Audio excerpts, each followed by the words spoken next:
Manantitra ny raba ambampiararintsो anareo tompolasy tompivavy ary manasa ihany koa anaraka hatramin'ny farany ny vaovaon'ny fahitalavitra MBS. Ramatoa Olga Ramalahison manomboka izao no isahana ny andraikitry ny sekretera jeneraly ny antoko Tiako Madagasikara. Momba izay indrindra dia misy ny fanambarana izay hoentin'ny filoha nasionaly ny antoko Tiako Madagasikara. Andriamatoa Marc Ravalomanana hoarahantsika avy hatrany. Araka ny fanapahan-kevitra nandritra ny zakabe-pirenena nasional, congrès nasional nataon'ny antoko Tiako Madagasikara tamin'ny 2020 sy 2017 ny volana mai teto Antananarivo nanendrenana Andriamatoa Andriamaefaparana Olivier Dona ho sekretera generalny antoko Tiako Madagasikara. Araka ny taratasy fametraha-pelana nataon'ny Andriamatoa Andriamaefaparany Olivier Dona ny 1 febroary 2024 tsy ho sekretera jeneraly intsony koa satria mba ho fampirindrana ny fiainan'ny antoko dia ilaina ny fanendrena maika ny sekretera jeneraly vaovao no ny amena izao Marc Ravalomanana filoha nasionaly sady mpanorona ny antoko Tiako Madagasikara rehefa ny fampidinika tamin'ireo bureau politique dia manendry Andramatoa Olga Ramalahison loholon'ny Madagasikara ho sekretera jeneraly vaovao an'ny antoko Tiako Madagasikara mandrapahatonga ny zakabe pirenena izay ho atao amin'ny volana manaraka eo na amin'ny taona ho avy satria isaky ny 5 taona izy io. Sata mifehy ny antokony Tiako Madagasikara izany fanaovana congrès nasional zany raha dia manambara aminareo aho hoe manendry amin'ny fomba ofisialy Andramatoa Olga Ramalahison izay hitantsika eto mijoro akaikitsika eto ary milaza aminareo ihany koa aho mombamomba azy. Ramatoa Olga Ramalahison dia efa nanana ny traikefany araka ny mpandraraha sy mahatompona andraikitra ambony azy teo amin'ny ara teknika manampaizana manokana momba ny ingénieur izy amin'ny agroalimentaire ary indrindra koa amin'ny fitantanana teo amin'ny SKE nianatra momba management efa nanao ministre izy rehefa avy eo lasa loholona manana an'ireo expérience sy mahalala ihany koa momba ny ben'ny tanàna satria ben'ny tanàna Antsirabe izy tamin'ny nanombohany zany nanombohany any mpanao politika zany ka dia faly milaza aminareo fa dia izy zany no sekretera jeneraly vaovao Vonjimaika mandrapahatonga ny congrès nasional Tiako Madagasikara. Ny fifidianana solombavambahoaka ho totsaina eto amin'ny firenena ny 17 ny volana May ho avy izao no anisan'ny lehibe indrindra izay akaiky indrindra zany amin'izay hoe raharaham-pirenena izay manana ny heviny momba an'io ny sekretera jeneraly vaovao eo anivony ny antoko Tiako Madagasikara Ramatoa Olga Ramalahison ary naneho heviny izy momba an'ireo olona candidat atolotry ny antoko Tiako Madagasikara amin'ity fifidianana solombavambahoaka ity. Toy izao indrindra ny nambarany. Zao tsika hiatrika n'ity fifidianana solombavambahoaka ity dia misy andraikitra lehibe mihitsy ao satria tsy maintsy hiezaka ny antoko anao izay ampandany ireo solombavambahoaka napetrany manana eo amin'ny 700 ao zahay dia tena tsy maintsy miparitaka ireny Madagasikara dia tsy maintsy zany manao izay ampandresena ireo atao hoe candidat solombavambahoaka ireo amin'izao fifidianana zao.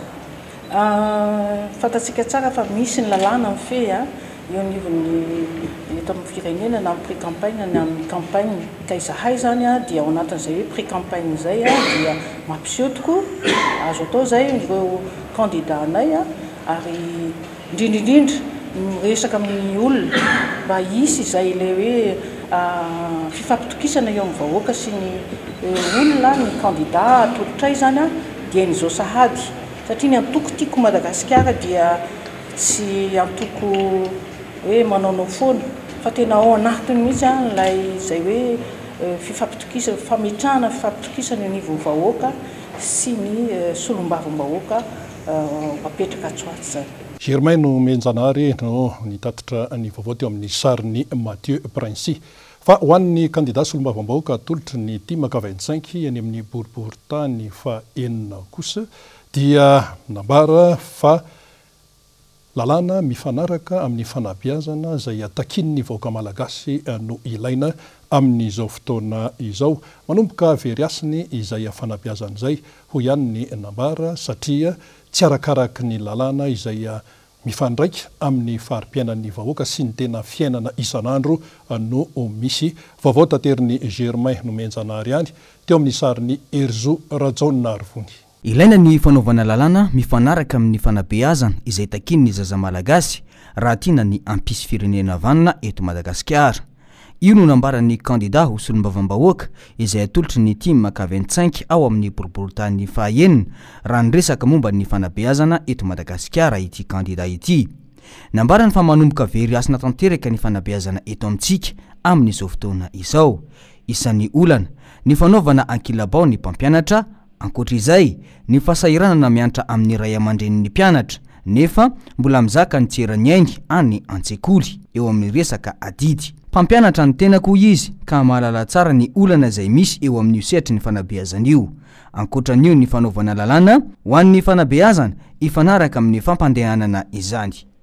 Tsy maintsy averina ny asan'ny fampianarana, ny asan'ny mpampianatra eto Madagasikara. Izahay candidat team ary tenanay ary zay natongany ho candidat mpampianatra dia mahita ny olan'ny mpampianatra fa ho averintsika io zay asan'ny mpampianatra zay ary ny sata manokana ho an'ny mpampianatra dia tsy maintsy edivana mafy satria raha tena firenena vanintsika dia tsy maintsy ny fampianarana sy ny mpampianatra mena ny anjara mahisy azy. Nanamafy moa ity candidat izay atolotry ny timaka 25 ity fa vonina tanteraka ny tenany hiatrika ny fifidianana ho solombavambahoaka indrindra fa taoriny ny fampiofanana izay nomena azy ireo teny amin'ny QG Bel Air. Tsy miova ny tarigetra dia ny solombavambahoaka mahafehy ny asa sy ny andraikitra izay andraisana aminy raha ny nambarany. Fa isan'ny laharam-pamehana ihany koa izany ho an'ny distrika ny Manjakandriana raha nambara ny candidat atolotry ny timaka 25 amin'izao fifidianana ho solombavambahoaka izao ao amin'ity distrika ny Manjakandriana ity. Laharam-pamehana aloha zany dia voalohany indrindra ny fampianarana. Ny antony tenenana zany dia izay ao Manjakandriana mantsy manana izay mampiavaka anay manokana.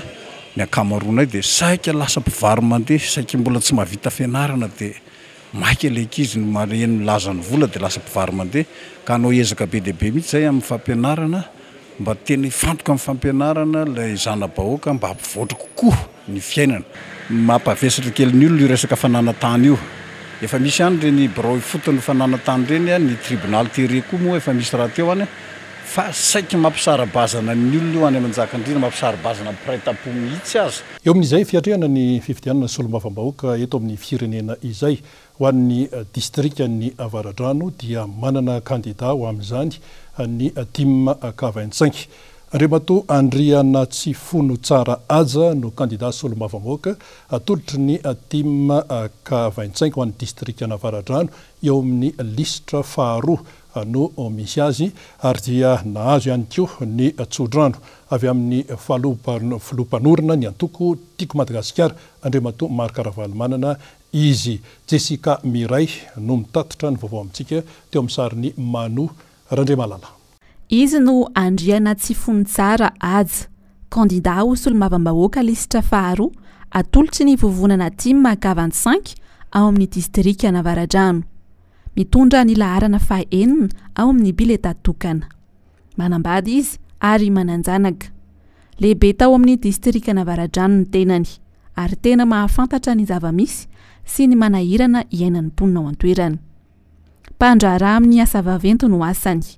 Amin'ny mahazanaka Avaradrano azy, fantany tsara ny maharary ny mponina ka efa vonina amin'izany ny vinanasany sy ny volavolan-dalàna omaniny. Antony rotsahako ilatsako fidiana ho solombavambahoaka eto amin'ny faritanina Avaradrano dia ny tondra ny etaetam-bahoaka na sosialim-bahoaka indrindraindrindra momba ny fananantany, ny fanabeazana, ny fahasalamana ary ny fanatanjahantena sy ny tanora. voalohany indrindra moa momba ny sosialym-bahoaka zay asiko tsindri-peo kely ny momba amin'ny fahasalamana dia io no loha ranokarena fa rehefa olona salama tsy olona tsy salama tsy afaka manatanteraka azy.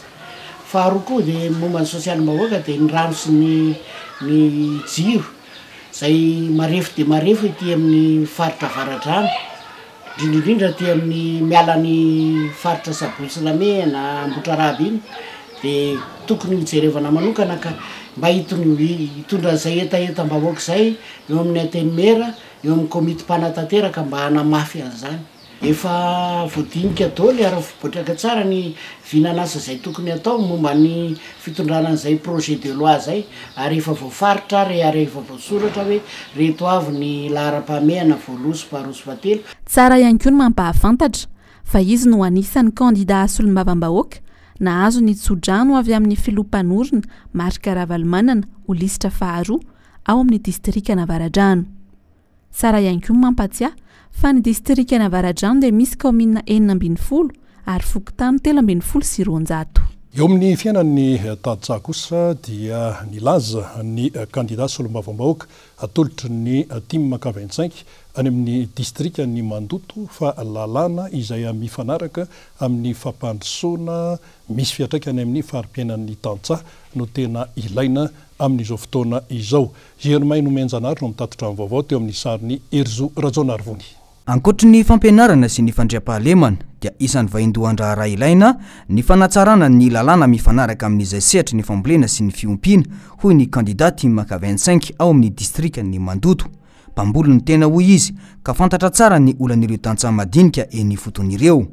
Nambarany fa raha tiana ny ampisy fahalevantena arabary ho an'ny Madagasikara dia ny lalàna mifototra amin'ny fiompiana sy ny fambolena raha eo ihany koa ny fanampiana ireo tantsaha no tena amboarina sy amafisina tsara. Ankoatran'io ny resaka fandriam-pahalemana satria miankina amin'izany ny famokarana eny fotony ho an'ny mpamboly. Zavatra mahazo tantsaha ohatra raisitsika zany ny vidina fanafody lafo, ny vidina masom-boly lafo, ny tsy fahampian'ny hoentim-manana sy ny fahabetsahany ankizy maro ho atao faran'izay ambony tantsaha satria ny tantsaha no mamokatra sakafo ho an'ny malagasy ary ataoko fa raha tena voakarakara ny tantsaha dia tsy anana zany hoe fanafarana vary any an-dafo zany. Fa ho an'ny distrikany Betroka dia ny fandriam-pahalemana no tena olana sy sakana ho an'ny fampandrosoana ka ilaina ny fanaovana volavolan-dalàna mifanaraka amin'ny zavamisy any an-toerana toy ny fanomezana andraikitra ny vahoaka eny fotony miainga amin'ny alalan'ny dinabe. Ny voalohany indrindra aloha dia ny resaka fandriam-pahalemana. Ninona mety ho atao ao Betroka raha io tsy fandriam-pahalemana io no mipetraka dia zava-poana avokoa ny fanatanterana an'izany zavatra rehetra zany.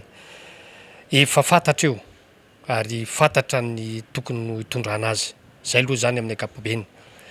Vonona moa zany ny tenanay ny tondra ny traikefa ary hitondra koa ny fahaiza-manao.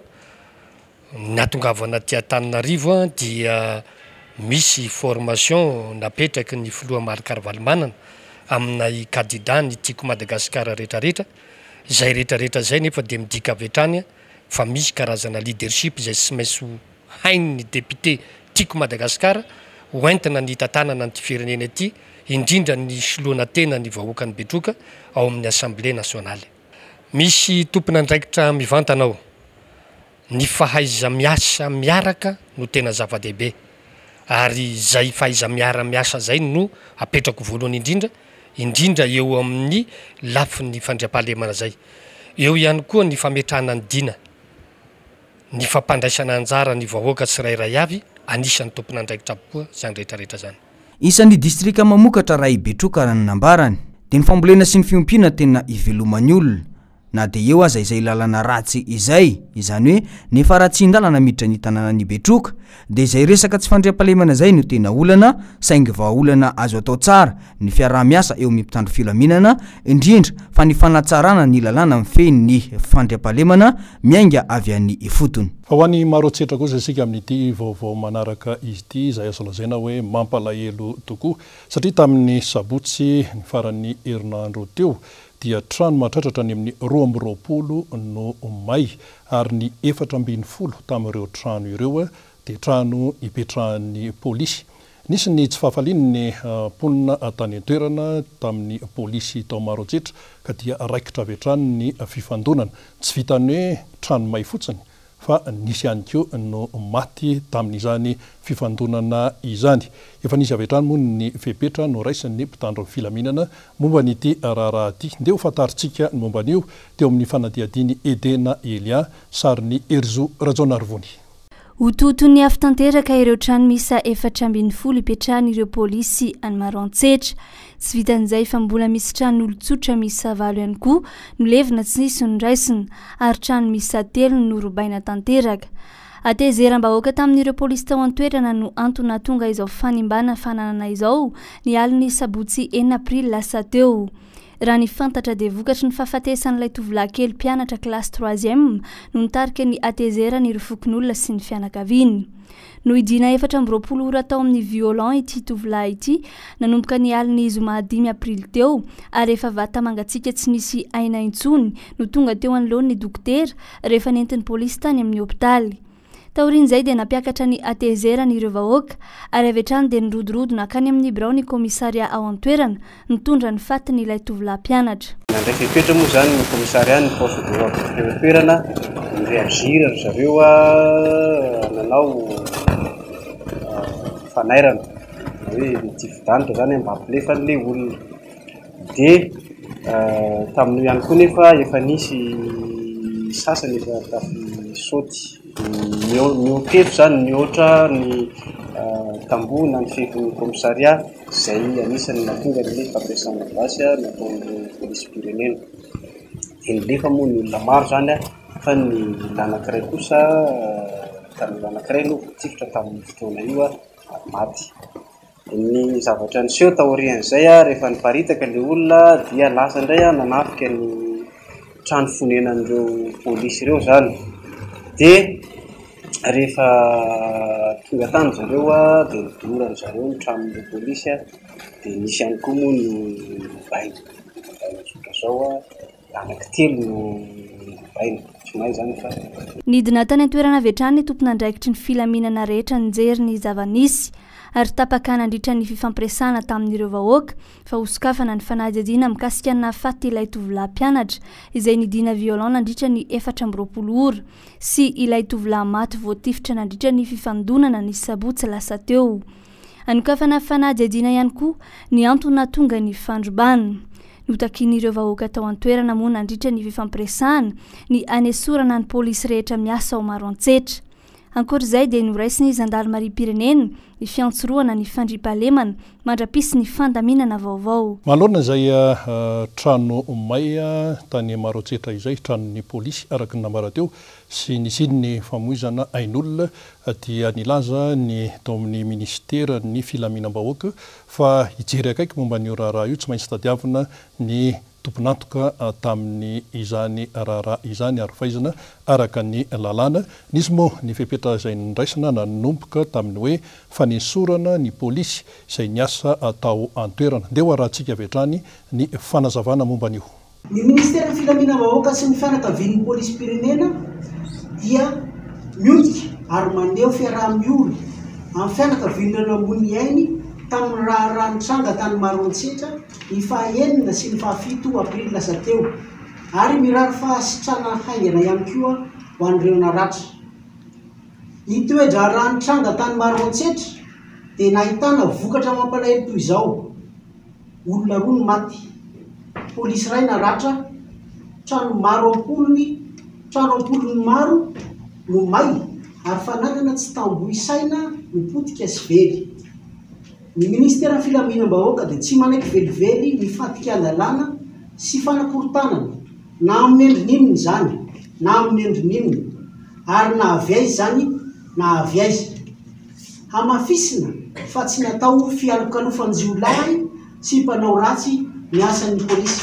Nandray avy hatrany ny fepetra fa nesorana ireo polisy rehetra miasa tao Maroantsetra ny ministera ary nanona azy ireo amina polisy vaovao. Fitsarana mihitsy no hitarika ny fanadihadiana rehetra mahakasika ity raharaha ity.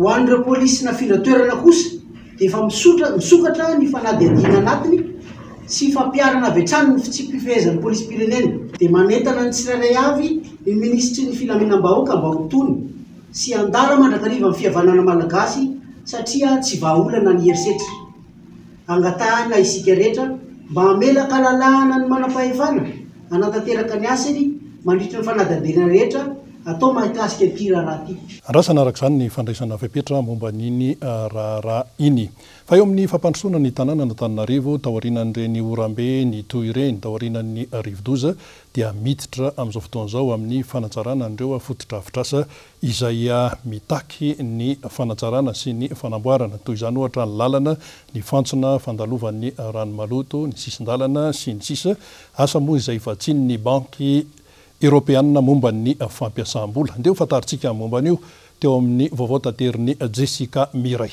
Orian'ny fotoam-pahavaratra sy ny fandalovan'ny Rivodoza farany teto Madagasikara ireny misy ny fanarenana ireo fotodrafitrasa simba eto amin'ny komina Antananarivo renivohitra toy ny lalana ny fantsona fandalovan'ny ranomaloto ny fanitarana ny haben'ny lalana sy fanamboarana ny sisin-dalana na ny trottoir izany dia fiara-miasa ny CUA amin'ny alalan'ny GRC na ny sampandraharaha mitantana ny loza voajanahary ao amin'ny komina sy ireo mpiara-mombonantoka. Manatanteraka ny asany ARM na ny Autorité routière de Madagascar. Ny BEI na ny Banky Européenne momba ny fampiasam-bola no mpamatsy vola izao asa izao.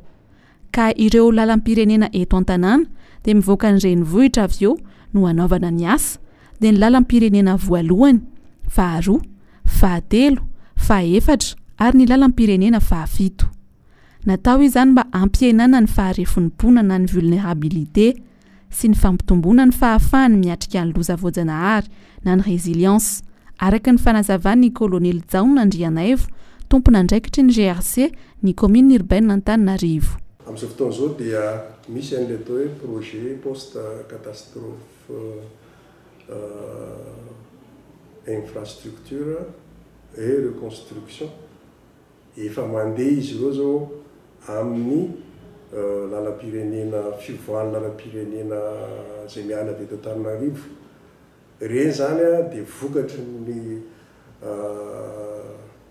cyclone tamin'ny 2015 dia zao tsika manao azy satria rehefa misy fanarahana atao dia manampy ny firenena avy any ivelany dia anisan'ny fampihenana ny vulnérabilité ny poniny le zavatra na dia atao hoe tsy tena hoe hita maso ara dia fanavozana n'ireny lalana sy ny tata-drano sy ny assainissement rehetra zany dia anisan'ny mampihena ny vulnérabilité ny poniny eto Antananarivo. Manomboka mois de mars volana mars zany ka hatramin'ny volana septembre dia manao préparation fotsiny no atao asa be zany préparation zany satria misy ny atao négociation amin'ireo mpamatsy vola amin'ireo mpiara-monatoka amin'ireo société civile isan-karazany amin'ireo plateforme privée sahala ohatra hoe ny PSHP ao koa ireo mpamatsy vola raisam-pirenena ny Banque mondiale ny Banque européenne momban'ny investissement ao ny AFD ao ny JICA ireny rehetrarehetra zany dia manana fifandraisany amin'ny GRC Antananarivo.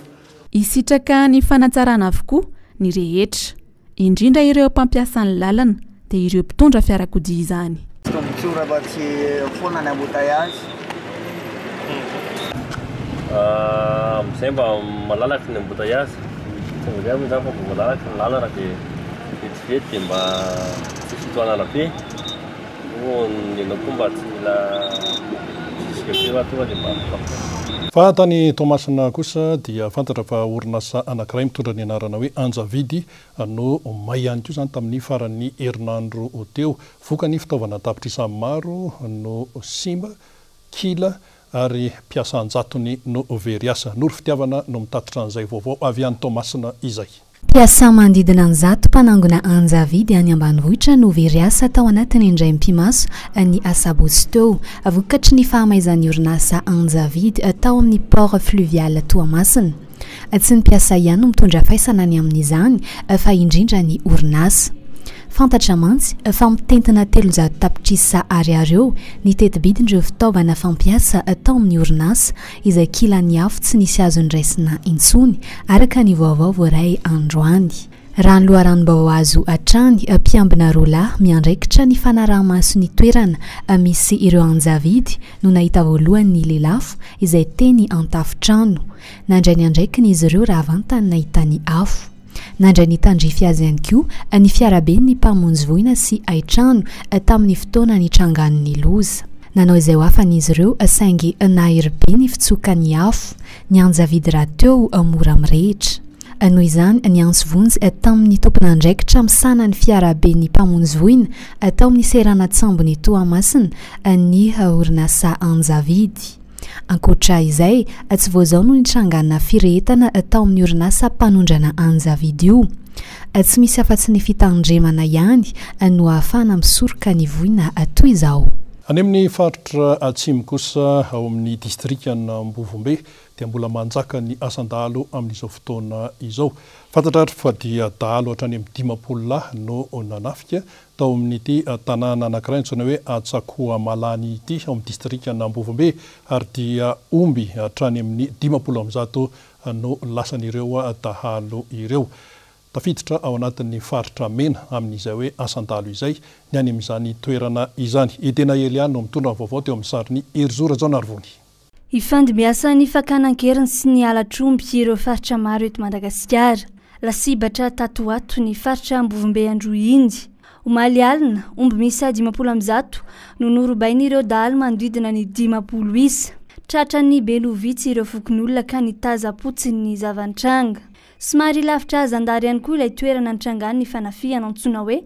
Antsakoa Malany fokotany Besontsa distrikta Mbovombe ka sarotra ho an'ireo fokon'olona ny nanaradisy ny fandona tamin'ireo dahalo na izany aza dia efa mitohy ny fanarahan-dia miaraka amin'ny zandary aorian'ny tsirono mandidy dia ny faritra Androsianosiny no tena lasibatra amin'ity alatromby ity tato anatin'ny iray volana izao no faritra io zany zarain'ny faritra atao hoe Tangoro tendrombohitra ray izay hoe Andriry ny toerana io dia toerana atao hoe firenen'ny dahalo ary sarotra dia sarotra zany ny fanarahan-dia ny omby miditra any ny lalatery izay tsy maintsy hoe andalovanana ary matetika efa ametran'ilay dahalo namany mihandro io zany na misy manaradia le fokon'olona sy mitandro filaminana dia ireo toerana niseho nalatromby tatoato ireo zany dia mifanila zany hoe samy io le faritra Andriry io no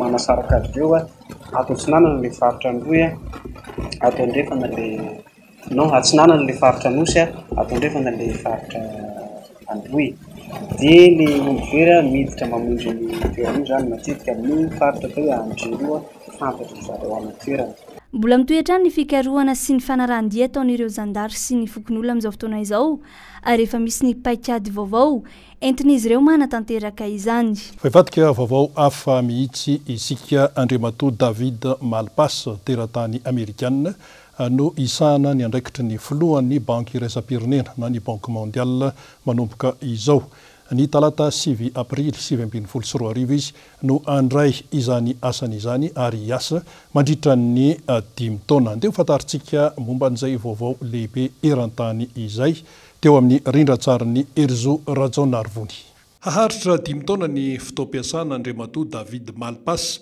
amin'ny mahafiloha vaovao ny banky iraisam-pirenena azy fa iza moa ny tenany 13 taona izy amin'izao fotoana izao olona akaiky ny filoha Amerikanina Donald Trump ny filoha Amerikanina teo aloha Ronald Reagan ny filoha Amerikanina teo aloha ihany koa George Walker Bush efa niandraikitra ny sambandrara momba ny fampiasam-bola tany États-Unis izy momba ny raharaha iraisam-pirenena ny filankevim-pitantana ny banky iraisam-pirenena no nandray azy ho anisan'ny safidianana amin'ny fisahanana ny andraikitry ny filohan'ny banky iraisam-pirenena izy rery anefa no kandida ka tsy nisy fisalasalana fa dia lany izy tsy ivona fa ilay koreanina Jim Yong Kim no misahana izany andraikitry ny filohan'ny banky iraisam-pirenena izany teo aloha izay nametra-pialana tamin'ny volana janoary lasa teo kanefa tokony amin'ny taona 2024 vao tapitra ny fotoam-piasany ilay teratany koreana.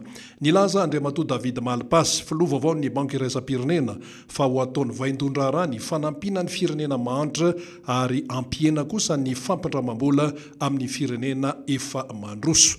Tsara ny mampatia sy manamarika fa Andriamatoa David Malpass dia anisan'ny olona tena sarotiny amin'ny resaka fitantanana tsy tia ny fampiasam-bola amin'ny alalan'ny vola tsy fantam-piaviana, ny resaka financement parallèle dia tena tsy tiany mihitsy ary eo ihany koa ny mampiavaka azy amin'ny ady amin'ny kolikoly.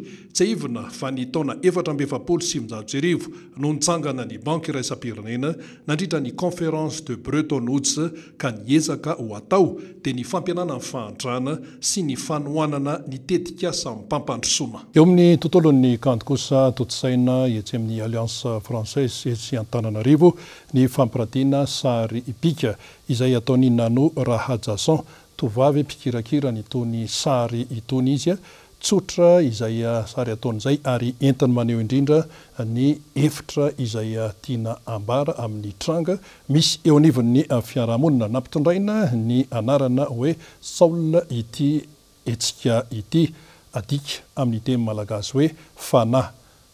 Ndeha aroarahantsika momba zay teo amin'ny vaovao tanteriny Laurette Berton sary ny Mano Randrimalala.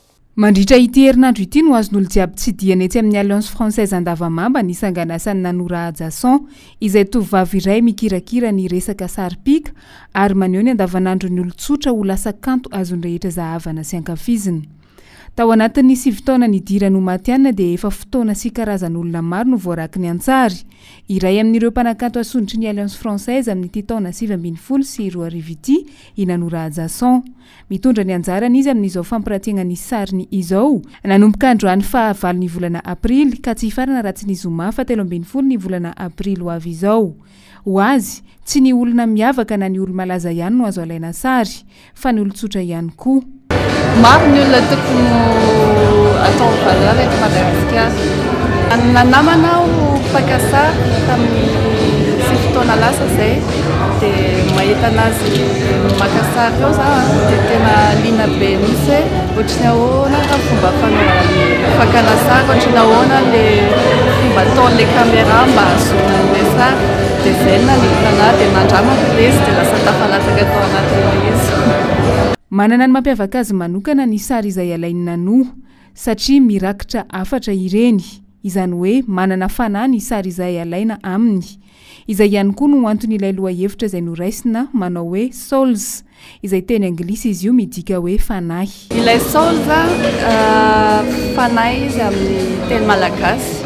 Mahatonga ilay izy hoe souls dia satria za manavatana anahy kokoa ny teny anglisy. Amin'ny resaka sary ny fanazavana ny sary rehetrarehetra. Andiany faharoa ity fampirantiana izay tanterahana etsy amin'ny Alliance Française ny Andavamamba ity. Manodidina ny 700 eo ny sary aseho mandritra izany. Izay ihany koa no namarana ny vaovao teto amin'ny fahitalavitra MBS isaoranenanao naritra hatramin'ny farany mametraka ny veloma mandra-peona samy tahin'Andriamanitra mandrapitafa tompo lasy tompo avy.